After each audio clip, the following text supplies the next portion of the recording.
išsipildo, ko niekas nelaukia, o tai, ko tikėjos visi, neįvyksta išvis. Tai parodė drama. Sveiki, čia tinklalaidė Kalba, už mikrofono aš, Laisvūnas Čekavičius, ir šiandien apie antikos tragedijos aktualumą, jos esminės temas ir idėjas kalbėsime su Vilniaus universiteto filologijos fakulteto docente daktare Jovita Dikmoniene. Labas, Jovita. Labas, Laisvūnai. Ačiū, kad pakvietei į pokalbį. Man visada įdomu kalbėtis apie antikinės tragedijas ne tik akademinėje aplinkoje, bet ir platesnėme kontekste, nes jos gyvos ir šiandien ir mes galime vis iš naujo jas interpretuoti. Jovita, gal pamini savo pirmą pažintį su antikinė tragedija? Ar tai buvo koks tekstas, spektaklis, gal kokia studijų patirtis ir kas pačią patraukė susidomėti šią temą? Taip, apskritai man labai patiko tas žanras, teatras, kinas, kadangi tai yra vaizdiniai ir kuria tragediją ar apskritai spektaklis kuria naują pasaulį, savitą pasaulį.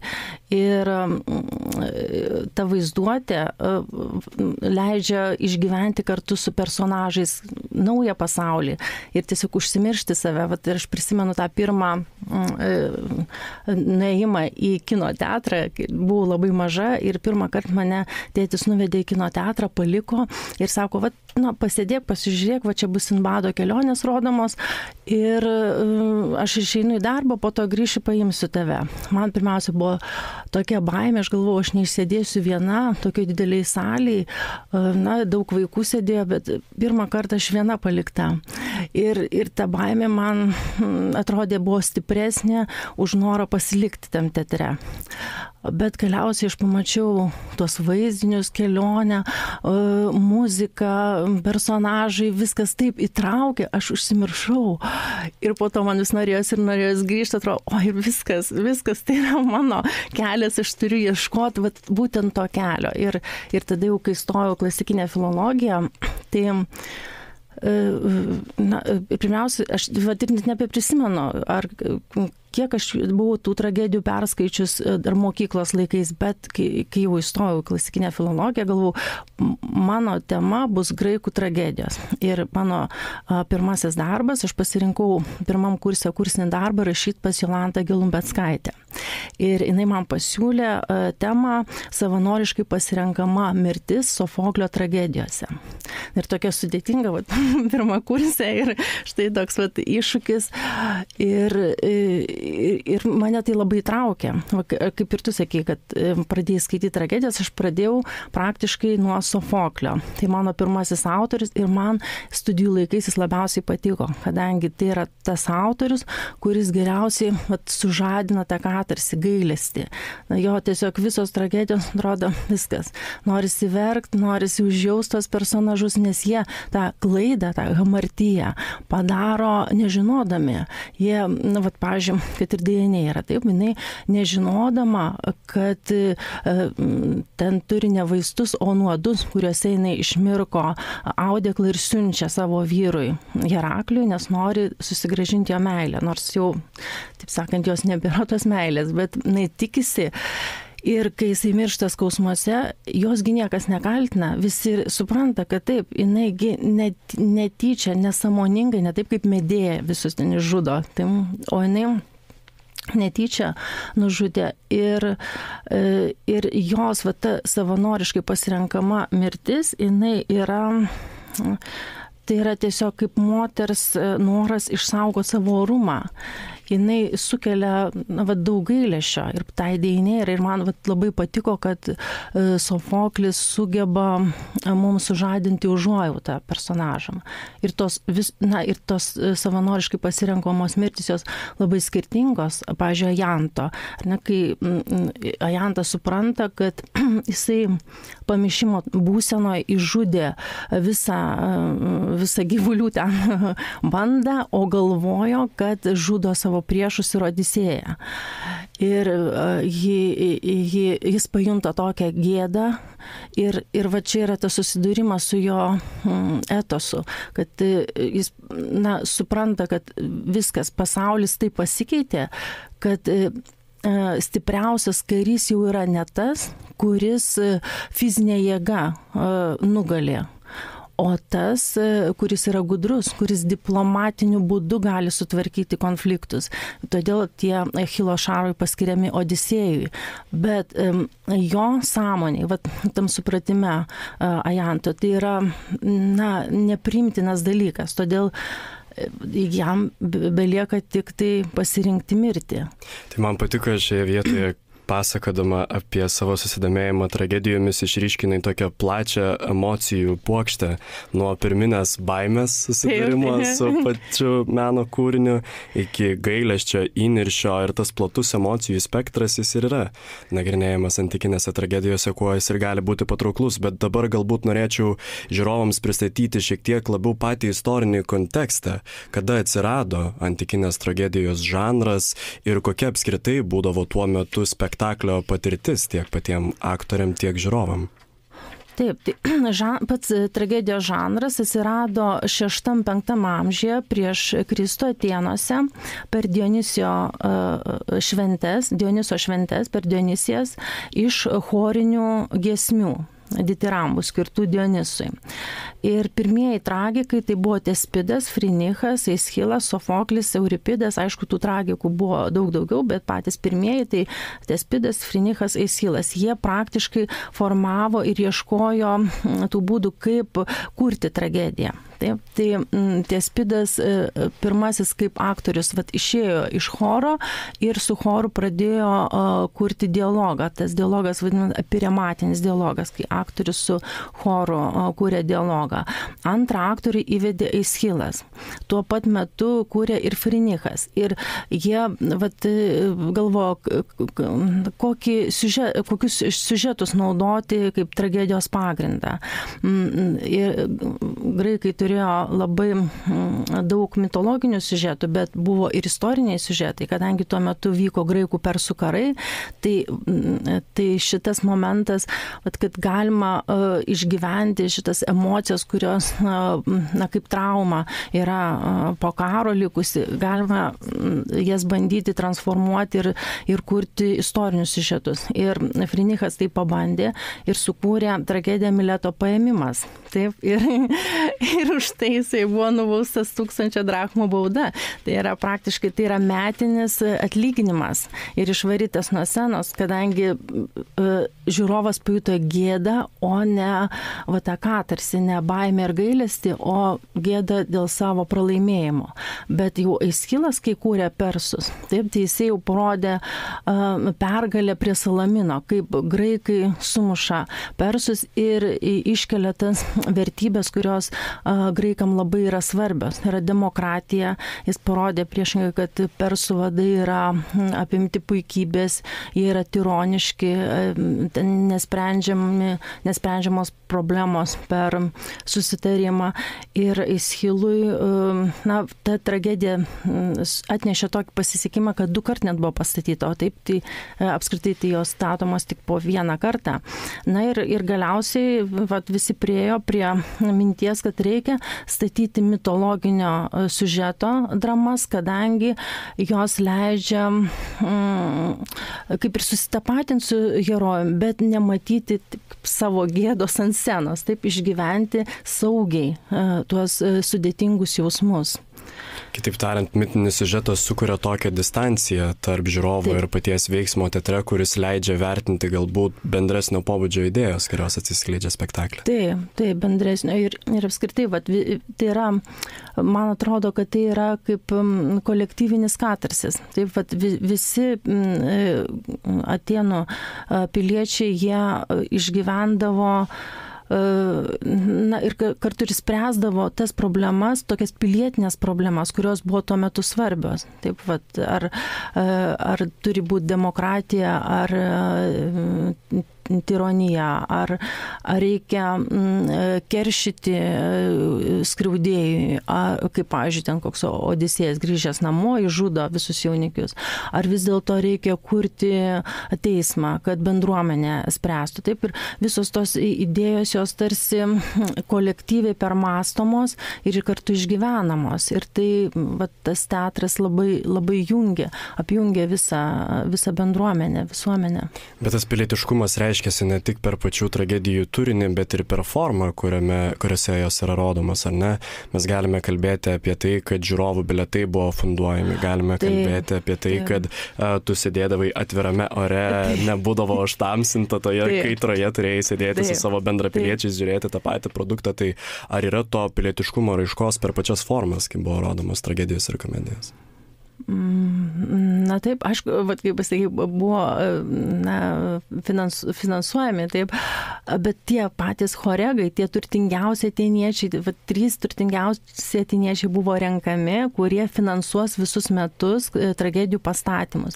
Tai jie, nepasakyčiau, kad taip labai noriai ten tiesiog entuziastingai sutikdavo, kadangi reikėdavo, jie buvo, aišku, mecenatai, bet reikėjo aukotis, ir ta auka, bet matyti, tai yra bendras tikslas, jautėsi, kad visa ta visuomenė nori tų tragedijų, nori tų pastatymų, nori tų išgyvenimų ir tai juos labai vienijo. Ir apskritai ten buvo toks stiprus užtaisas, kadangi, reiškia, ten tiek tos energijos buvo, kad iš jos vystėsi romėnų teatras ir visa vakarų drama ir vakarų teatras, ir iki šiol jos gyvos. Vadinasi, tas pirminis užtaisas, ta energija, tas potencialas buvo labai, labai stiprus. Užsiminė apie romėnų teatrą, gal galėtume išryškinti skirtumus tarp antikinių graikų ir romėnų tragedijų? Taip, ir jau pats teatras, net kaip minėjai, kad graikų yra atviras teatras, taip, o romėnai tobulino ir jau statė ne ant kalvos šlaito, bet ant lygios žemės ir architektūra buvo daug sudėtingesnė, jis buvo uždaras, neturėjo stogo, bet taip vadinama velium burė, jinai visą laiką būdavo uždengiama ir romėnų teatras, jeigu apie patį kaip pastatą, jie vis tapdavo labiau kontroliuojama tokia erdvė. Kadangi ten pirmiausia buvo net eilėm suskirstyta, kur sėdi senatoriai, kur senatorių luomas, raitelių luomas, plebėjų ir net eilėm, net vyras ir žmona praktiškai atskirai sėdėdavo, jeigu skirtingas luomas, jau jie atskirti, reiškia, jau čia yra sukontroliuota, kaip rašo Svetonius 12 Cezarių gyvenime apie Neroną, kadangi ir Neronas vaidindavo spektakliuose, užrakindavo duris ir, reiškia, iš spektaklio tu negali kada nori išeiti. Reiškia, toks sukontroliavimas. Tai Svetonius rašo, kad, tai ką darydavo romėnai? Nualpdavo ar apsimesdavo, kad numirė, jeigu nebegali atlaikyti šito spektaklio. O pati pradžia, kai jie pradėjo tik tai versti, tai pirmieji tragikai tai neišlikę, tai yra Livijus Andronikas, Enijus Pakuvius, Akcijus, tai buvo pirmieji romėnų tragikai, tai yra 3-2 amžius prieš Kristų ir iš šito amžiaus mums liko tik Plauto ir Terencijaus komedijos. Ir jos buvo pastatytos irgi atvirame pastate ir ten nieko nekontroliavo, todėl Terencijus net rašo savo komedijų prologose, kad šį kartą jau gal nepabėkite iš spektaklio, aš tokį gerą parašiau kūrinį, išsėdėkite iki galo. Nevaidinkite, kad nualpo. Net jis rašo, kad ten pabėgo vieną kartą dėl to, kad cirko varžybos prasidėjo, kitą kartą vėl kažkoks renginys, ir galvoju, per daug ten sudėtingos, reikia įsigilinti per daug į komedijas ir pabėgo. Supratau, tai matom tuos skirtumus tarp antikinės Graikijos ir romėnų tragedijos, bet dabar norėčiau pereiti prie esminių idėjų, kurios buvo analizuojamos antikinėje tragedijoje. Tai kaip manai, kokia idėja apie žmogaus ribotumą atsiskleidžia tragedijose? Ar tai yra koks perspėjimas, galbūt kvietimas pažinti save? Gal galėtum pateikti kokių pavyzdžių žymiausių antikinėse tragedijose, kur tas žmogaus ribotumas atsiskleidė? Na taip, galima čia ir pažvelgti ir į graikų, ir į romėnų tragedijas. Iš romėnų tik tai Senekos tragedijos išlikusios, kaip tas ribotumas atsiskleidžia. Aišku, pirmiausia, tai yra kvietimas pažinti save. Per savęs pažinimą, ypač mums taip galbūt geriausia galėtų iliustruoti tą savęs pažinimą Oidipas karalius Sofoklio. Dažnai mes pervertinam savo jėgas. Ir kai pažįsti save, tada kaip ir susitaikai su tuo likimu, susitaikai su tam tikra skausminga situacija. Ir jeigu žvelgtumėm į Oidipą, atrodo, kad jis buvo labai geras valdovas, galvojo, kad viskas gali išspręsti ir nejautė tų ribų, kiek jam duota, kiek jis turi galimybės spręsti. Jis girdėjo ir žinojo ženklus, kad jis gali nužudyti tėvą ir vesti motiną, bet jis ignoravo. Tiesiog viskas, jis mato ženklus, bet nenori jų nei suprasti, nei priimti. Ir ignoravo savo kilmės tiesą, savo žmogišką tokį ribotumą, nes jam niekaip buvo neaišku, kaip jis gimęs toks, kaip ir geras ir visą laiką valingai siekiantis būti teisus, o jam skiriamas toks blogas likimas. Jis vis galvoja, kaip pabėgti, kaip apeikti. Ir čia mums rodo ta tragedija, kad yra dalykų, kurių protas negali paaiškinti. Ir mes suprantam savo tas ribas. Bet šiais laikais tai yra didžiulė žinutė, kad žinojimas gali būti ydingas. Atrodo, šiais laikais žmogus susidurdamas su gausybė skirtingų problemų, nuo visuomenės spaudimo iki išorinio aplinkybių spaudimo, atrodo kaip tik siekia išskaidyti, atrasti priežasčių ir padarinių grandinės kiekvienoje savo problemoje, su kuria susiduria. O štai mums čia Sofoklis sako, kad žinojimas gali būti kančia, kad žinios gali tave privesti prie blogio, kitaip tariant, žinojimas nėra savaiminis gėris. Taip. Jo eilutė dar yra Sofoklio. Oidipas, kai supranta, kad jis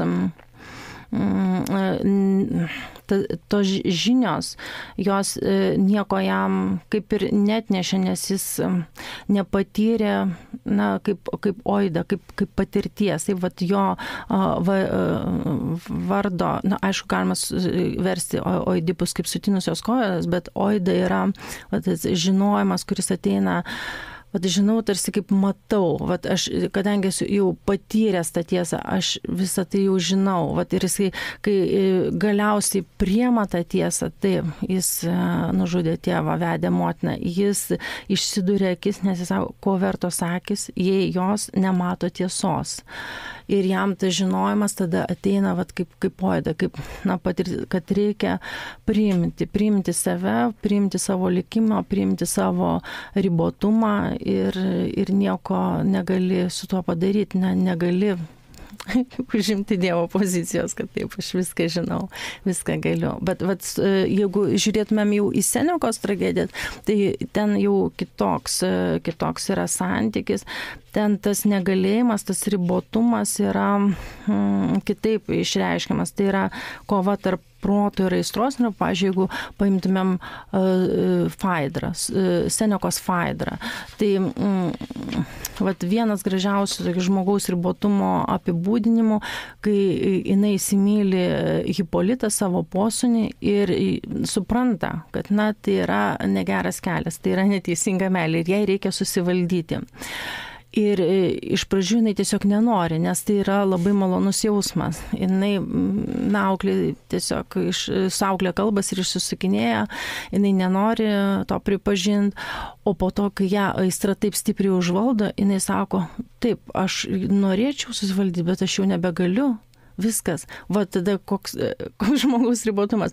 Jis nori, bet negali. Jis žino, kas teisinga, bet negali to padaryti. Va suplanuoju kažką padaryti ir viskas, negali. Va čia irgi yra ribotumas tarp racio ir furor, kaip Seneka sako. Tai va ta stoiška idėja, kad pasidavus tom aistrom, viskas jos yra stipresnės už protą ir niekaip tu nepadarysi net tai, ko pats nori. Bet atrodo, šioje vietoje Seneka numato galimybę kontroliuoti aplinkybės žmogui, priešingai nei Sofoklis, kuris prieš pastato žmogų prieš atsitiktinumo faktorių, kad ne visa jo yra kontrolėje. Čia labai įdomiai išryškinai, kaip atsiskleidžia tie du ribotumai. Ar sutiktum su mintim, kad jeigu Eschilo tragedijos sako, kad iš kančios mes galime kažką išmokti, Sofoklis priešingai sako, kad apart kančios nieko nėra. Na štai Oidipas sužino apie savo prastą likimą, privalo išsidurti akis, Ajanta užsiminė tragediją, žmogus nusižudo iš nevilties ir pykčio apimtas. Tai ir sutiktum su tą mintim, kad Sofoklyje apart kančios mažai kas lieka. Na taip, bet ta kančia, jinai tokia kaip ir apvalanti, net man atrodo, kad jinai tinka ta sentencija, kurią pasakei, kad kaip tai yra patai matos, ar ne, kad per kančią mes mokomės. Jinai tinka ir Sofoklio tragedijom, kadangi tie herojai galiausiai susitaiko. Jie priema savo likimą. Net ir Oidipas nurimsta jisai, ne tai, kad be kančios nieko nelieka. Jisai jau turi tą oidą, tą gilesnį žinojimą, savo patirtį, jisai išmoko per kančią. Man atrodo, tai ir lieka. O Senekos, aišku, tai ten yra stoicizmas, tai yra kaip reikia save valdyti, kaip reikia save pažinti ir suvaldyti savo reakcijas. Vat man, pavyzdžiui, aš matau, kaip, pavyzdžiui, Sofoklis rašo, sakykime, jo Oidipė yra tokia eilutė, kai Teresės jam sako, kad, na, tu ne tik tai esi tas žudikas, kurio tu ieškai, bet tu netgi, kai sužinosi tą tiesą, tu tapsi aklas, išsidursi akis. Reiškia, Teresės net žino reakcijas, kokios bus to žmogaus reakcijos. Ir tada, kai skaitai Sofoklį, atrodo, o Dieve, viskas nulemta, ten iš vis žmogui beveik praktiškai tik susitaikyt. Susitaikiau, pažinau, supratau. O Senekos tragedijose tai nėra taip, kad dievai, pasakytų, ir tavo reakcijos bus tokios. Taip, tai yra, tavo reakcijos bus laisvos, įvyks likimo numatyti įvykiai ir tada tu pats rinksis, kaip sureaguoti į tuos įvykius. Čia ir gerai perėjai prie kitos temos apie tą santykį tarp laisvės ir lemties. Davė štai Oidipo pavyzdį, bet ar mes galime matyti antikinėje graikų tragedijoje pavyzdžių, kuomet žmogus dar turi laisvą valią? Na taip, man atrodo, kad ta laisva valia, jinai yra visą laiką, taip, bet mums tik atrodo, kad per mažai tos laisvės, pavyzdžiui, jeigu Antigonę paimtumėm, taip, tai yra tarsi laisvė tarp dviejų būtinybių. Taip. Praktiškai tai jinai yra pasmerkta mirti. Jos net vardas Antigonė reiškia ta, kuri neturėjo gimti. Reiškia, tiesiog jau iš anksto mes suprantam, kad jinai bus pasmerkta mirti. Bet jinai turi laisvę, jinai turi dvi galimybės. Tai yra tarsi išorinė yra būtinybė laikytis valstybės įstatymų ir yra vidinė būtinybė laikytis sąžinės ir dievų įstatymų. Tai jinai turi laisvę rinktis, ar paklusti Kreonto įstatymui, ar paklusti dievų įstatymams, širdies įstatymui. Ir kokį jinai kelią be pasirinktų, tai yra vienintelis kelias mirtis. Arba sielos mirtis, arba kūno mirtis. Ir jinai pasirenka kūno mirtį. Ir man ši tragedija asocijuoja, sakykime, čia irgi laisvai pasirenkama mirtis, jinai asocijuojas ir su Romo Kalantos savižudybė, ir 72 metais Kaune, kai jam reikėjo, kaip jis irgi galėjo, ar jį kažkas privertė nusižudyti. Taip, tai buvo kaip protestas, kaip laisvė pasirinkti vieną iš kelių. Ir tai nebūtinai tas kelias yra toks lengvas, laimingas, čia pinigai, čia šlovė. Tai ne tas kelias, tai yra irgi laisvas kelias, bet šiuo atveju į mirtį, bet ta mirtis labai labai prasminga. Tai jeigu ko antikinė graikų tragedija ir mokina, tai to fakto, kad kartais gyvenime turi priimti ar pasirinkti tarp dviejų blogų sprendimų. Ir aš čia nenoriu cituoti prezidento, į politiką gal nenueisim, bet iš tikrųjų kartais tarp dviejų blogų pasirinkimų tu turi pasirinkti. Tai kaip tas Agamemnonas, tyrinėjai, jį analizuoji ir iš tiesų, Agamemnonas kaip ir jisai kartu ir laisvas ir yra būtinybė paaukoti dukterį vardan karo, vardan šlovės karių. Jisai, aišku, laisvai tai pasirenka, nieks jo neverčia. Net ir ta Klitemnestra, sakykime, jos tas konfliktas irgi tarp laisvės būtinybės. Jis sako, aš laisvai pasirinkau, šalia manęs stovėjo teisingumas ir aš nužudžiau savo vyrą dėl to, kad jis nužudė dukterį. Bet praktiškai tai ją verčia būtinybė, todėl kad jinai jaučia vidinį tokią būtinybę, kad būtina atkeršyti, nes reikia įvykdyti tokį kaip teisingumą. Taip, tas pats ir Orestas, Jis kartu ir laisvas, ir kartu verčia būtinybę atkeršyti motinai, bet jisai gali laisvai pasirinkti. Aš manau, ką antikinė tragedija mokina, kad mūsų sprendimai dažnai yra sukaustyti išorinių aplinkybių ir jų jėga gali tapti tokia stipri, kad į tam tikrą prasme kaip nematoma ranka mus pastumia veikti viena ar kita kryptim.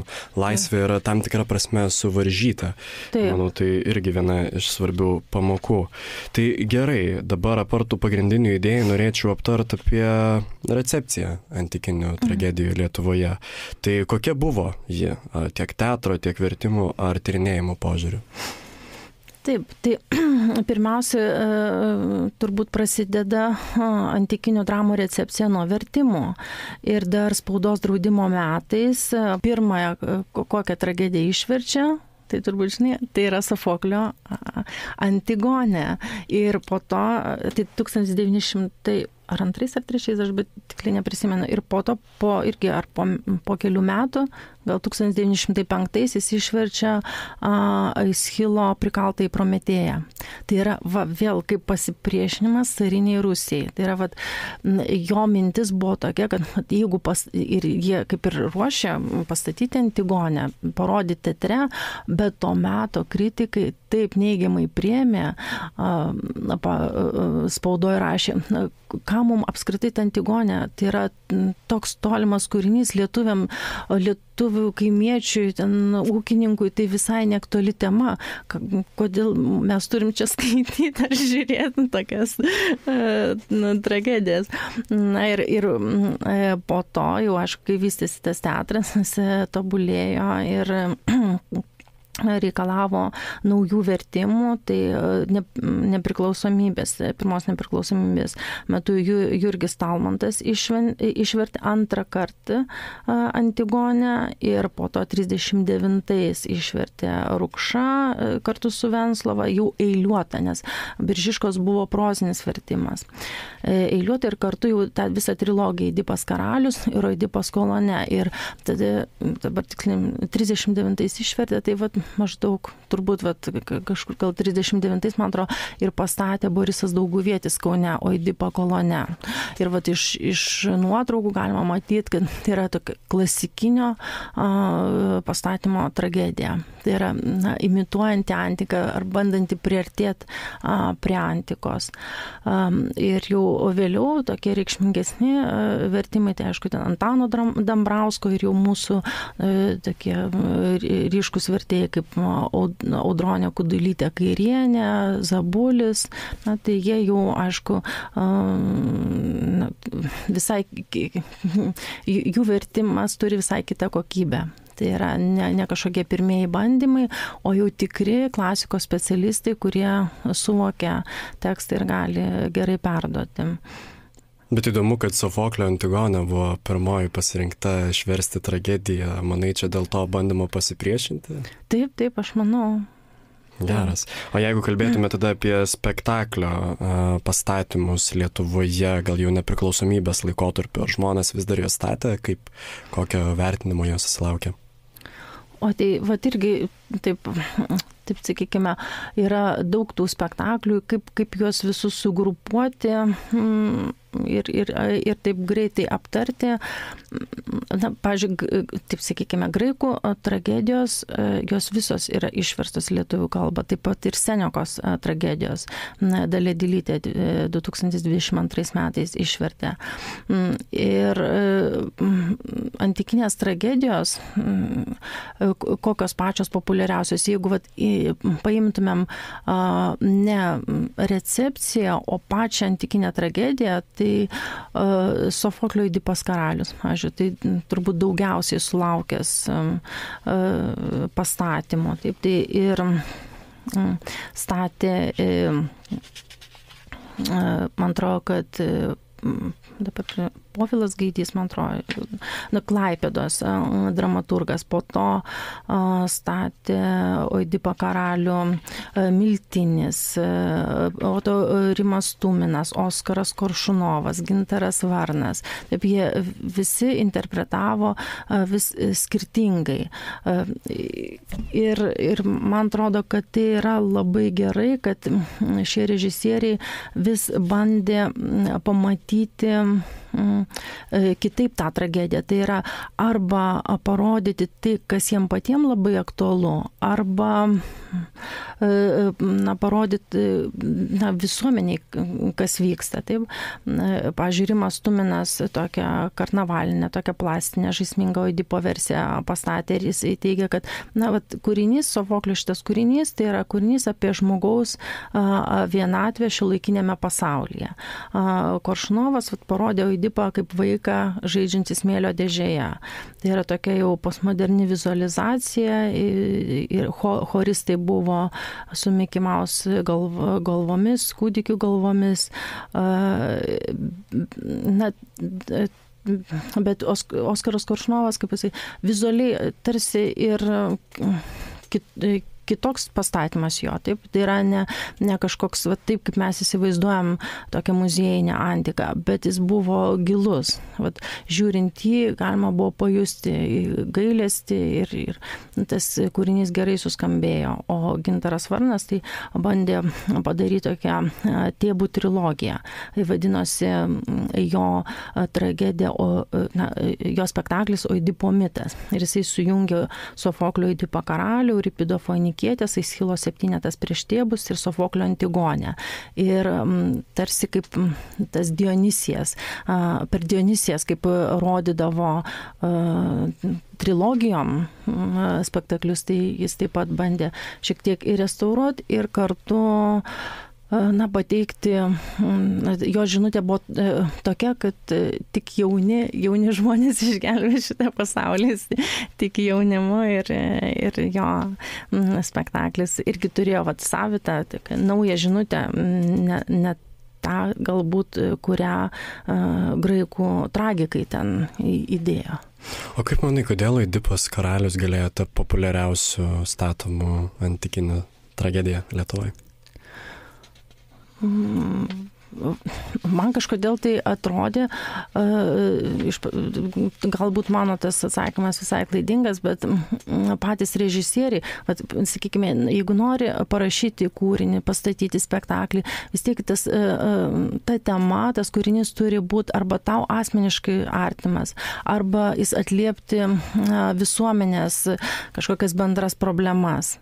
O Lietuvoje tokie ryškus buvo vyrai, režisieriai ir man atrodo, kad jie skaitydami Sofoklio Oidipą, jie galėjo net ir gal ir tapatintis, suvokti, kaip šitas Oidipas kaunasi su sunkumais, kaip vienas eina, atrodo, ir nori įveikti tą situaciją. Man atrodo, kad jiem tai atliepė, nes, pavyzdžiui, moteris labiau statė Medėją arba Antigonę, Birutės Mar, Antigonė, Sofoklio Antigonė, kaip monospektaklis, jisai, man atrodo, gal 20 metų buvo Lietuvoje rodomas. Tai yra labai labai populiarus ir jinai atlikdavo ir Kreonto, ir Ismenės, ir Antigonės vaidmenis, bekeisdama savo tokia kaip rūbus, tokia skraistę, žodžiu, tai buvo pasiūta, kad jinai galėjo transformuoti. O Medėja tai irgi būtent moterų spektakliai geriausi, taip sakykime, kurie sulaukė, nes Medėjos irgi ne vienas buvo pastatytas, bet jau daugiau per tą recepciją pagal Žaną Anujų arba kaip baletai, pavyzdžiui, Cholinos baletas Medėja, man atrodo, ir gavo ir auksinio kryžiaus ar Kristoforo, tada turbūt Kristoforai buvo teikiami statulėlę už geriausią tų metų šokio spektaklį, baletą. Tai kadangi ten yra pagrindinė moters tema ir tada moteris režisierė, jinai jaučia tą moterišką temą labiau nei, sakykime, vyras jaučia tokią vyrišką temą. Džiugu matyti, kad antikiniai tragedijai galima įvairialypį temų spektrą apimti. Tai gal norėčiau grįžti prie tragedijų kaip tekstų. Kaip manai, kaip vertimai ir kalbos niuansai lemia mūsų supratimą apie antikinę tragediją? Mūsų supratimą, vertimai, taip, jie yra,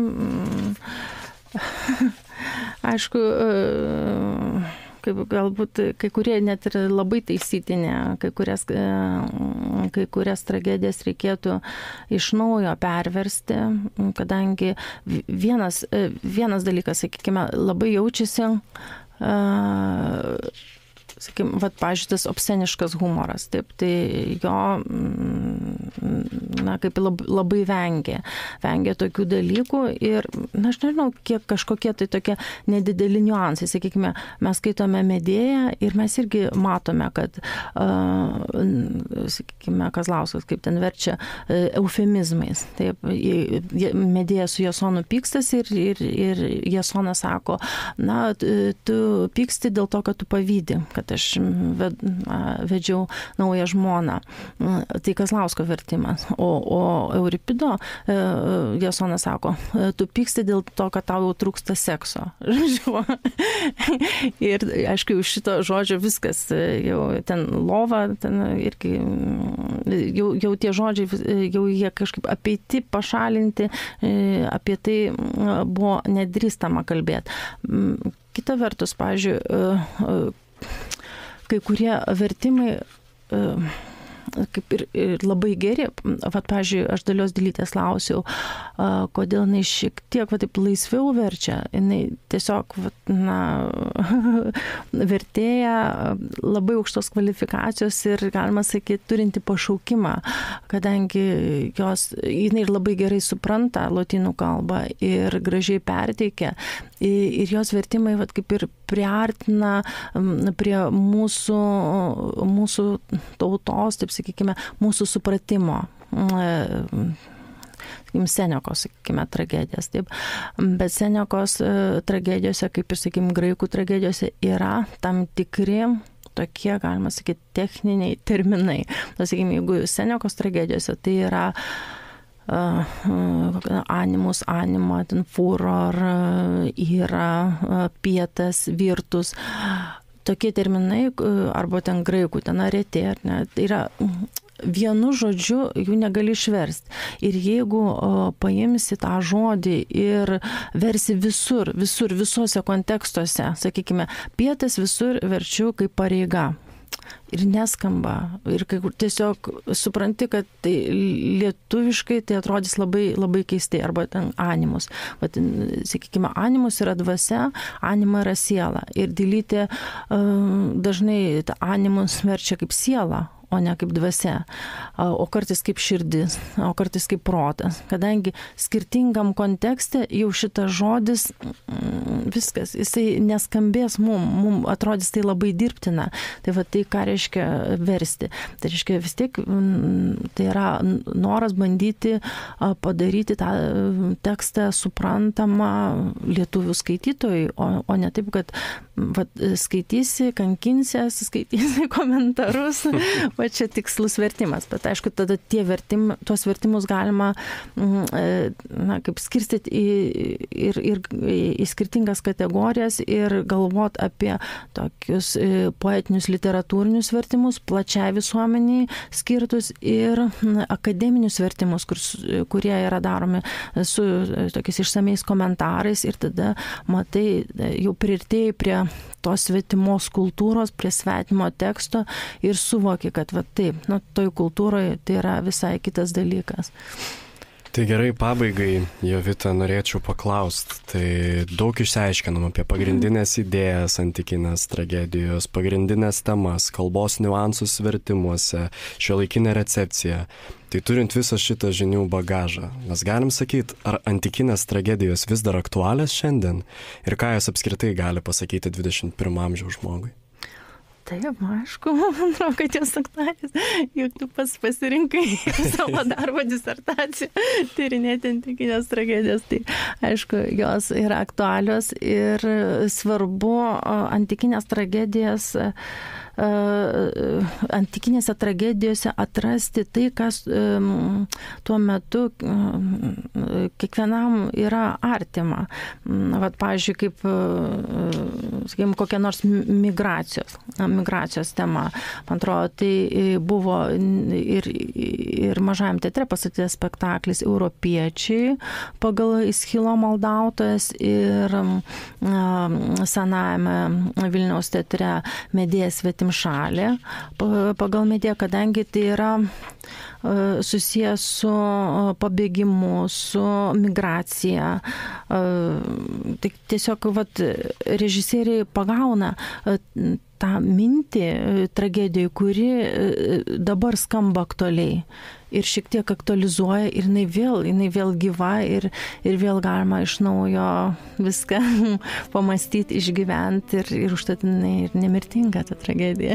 Aš manau, kad šis mūsų pokalbis, Jovita, tikrai parodė, kad antikinė tragedija ir šių laikų žmogui yra gyvybinga. Tai ačiū tau už įžvalgas, Jovita. Ačiū tau, Laisvūnai.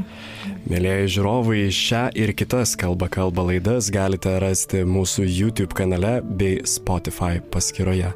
Su jumis buvau aš, Laisvūnas, ir atsisveikinu iki kitų kartų.